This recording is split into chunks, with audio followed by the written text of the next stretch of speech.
Have you ever heard this before? Sales and prospecting is just a numbers game. Make so many calls, you get so many yeses. And for every no you get, you're that much closer to a yes. Actually, that's false. And it's damaging to salespeople. And it tarnishes sales as a profession.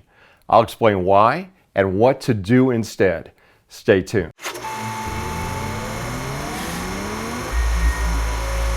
Sales is not a numbers game. It's a game of numbers for sure. Hey, if you want numbers games, go to your local casino. With numbers games, you can predict with a pretty fair degree of accuracy the results you're going to get based on the activity. Casinos know how much you're going to lose based on how long you play and how much you wager. Slot machines are numbers games. The roulette is a numbers game. Flipping a coin is a numbers game. Sales is not a numbers game. It's a quality game. Activity, for the sake of activity, does not put you closer to the result that you want. It gives you numbers of calls for sure, but it also contributes to burnout, bad calls, low morale, resentment of managers who push for those numbers, and turnover. And like a tree falling in the woods, bad calls are heard and they damage your brand. The most important number at the end of the day, or of a week, or of a month, or a quarter, or any quota period is the ultimate result that you as a salesperson are shooting for. Sales and profits and movement through the pipeline, depending on your sales function, of course. So why am I even talking about this? Well, still today, I see the same thing I saw 25, 30 years ago. Sales reps are forced to put in activity at the expense of quality because they have to hit their 70 or 80 or 100 calls. Then they place those calls. And where's the focus? Of course, on the activity of hitting those calls. And some or many of those calls maybe are to their own voicemail or to the movie theater. But hey, they hit their number, right? What if this numbers game mentality was true in other professions? What if a basketball coach said, "Okay, team, I need you to go out and shoot as much as you can. Hey, every time you touch the ball, I don't care where you are on the court, launch up a shot." Excuse me, coach, wouldn't it be better to work the ball around, maybe get an open, high percentage shot? Wouldn't we have a much greater chance of scoring if we took good quality shots? Or if the coach said, "Nope, just a numbers game. The more shots we take, the better chance we have. We need to get the ball in the air. Put those shots up." What if a baseball player or someone in your softball league went up to bat and swung at every pitch? Because the coach says that, hey, the more you swing, the better your chances of getting a hit. Coach, if a ball is out of the strike zone, we'll either miss it or it won't be a good hit. No, just a numbers game. The more you swing, the more hits you're going to get. You're not getting hits if you're not swinging the bat. And for every miss, just tell yourself you're that much closer to a hit. Of course, that's ridiculous. What if the throw it up against the wall and see what sticks mentality or model was used in other professions? Surgeons maybe, airline pilots, cooks. And as for the myth that for every no you get, you're that much closer to a yes, well, that's insanity. If I run full speed into a brick wall 10 times, am I any closer to busting through it on the 11th try? No. And like sales, we tend to avoid the activity that hurts us. If you're not doing the right things to get the things that you want, you're not any closer each time you fail. You're actually destined to get the same bad result. And then you're ingraining the negative habit that is getting you that no.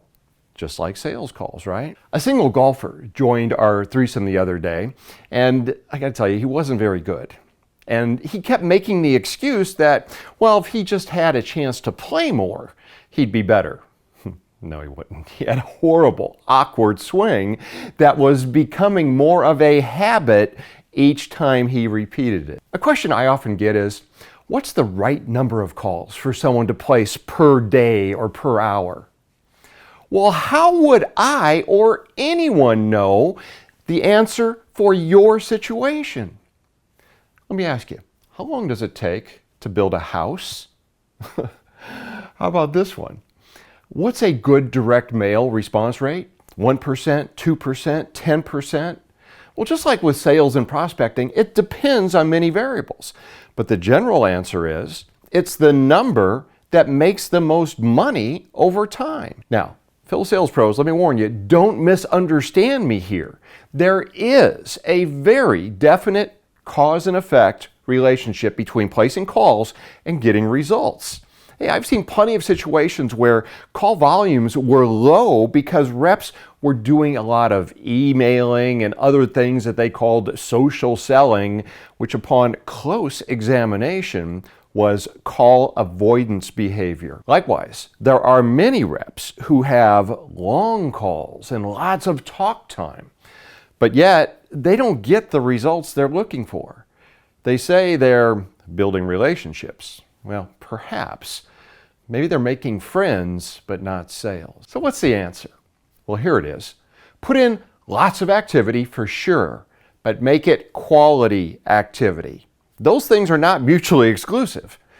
And that means taking the time before your calls to do your pre-call planning, reviewing your notes, doing your research, having your opening statement and voicemail messages planned out word for word, having your questioning plan prepared, and knowing what you will do regardless of what you encounter. And then taking the few seconds after a call to do your post-call review, asking yourself what you learned from that call, and making your call notes to help you prepare for your next call. And that applies to when you get the no as well. As I talked about in a previous video about never being rejected, you can get a win on every call. You are only that much closer to a yes when you learn, adapt, and change the behavior you will need to get that yes. Thinking that what you do on the phone or in sales and prospecting is just a numbers game is what I call the assembly line manufacturing mentality. Looking at this as a piecemeal line job, which of course it's not. Be sure you look at your calling as a quality game, and the numbers getting bigger will be the ones on your paycheck. If you'd like to get through to more decision makers and get put through instead of screened out, get my free ebook, Getting Through to Decision Makers, What's Really Working. It's packed with proven ideas, including those from salespeople just like you. Download it right now. Sales is not a numbers game, it's a qualifying game. Quality game, right? Sales is not a numbers game, it's a quality game.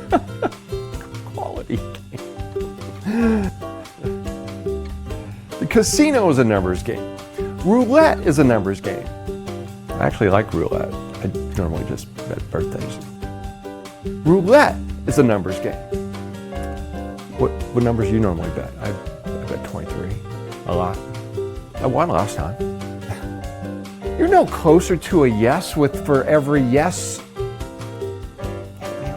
I got this. You're no closer to a yes with every no that you get for the yes and the no, and there's a lot of yeses and nos here. The casino is a numbers game. Let's just go to the casino.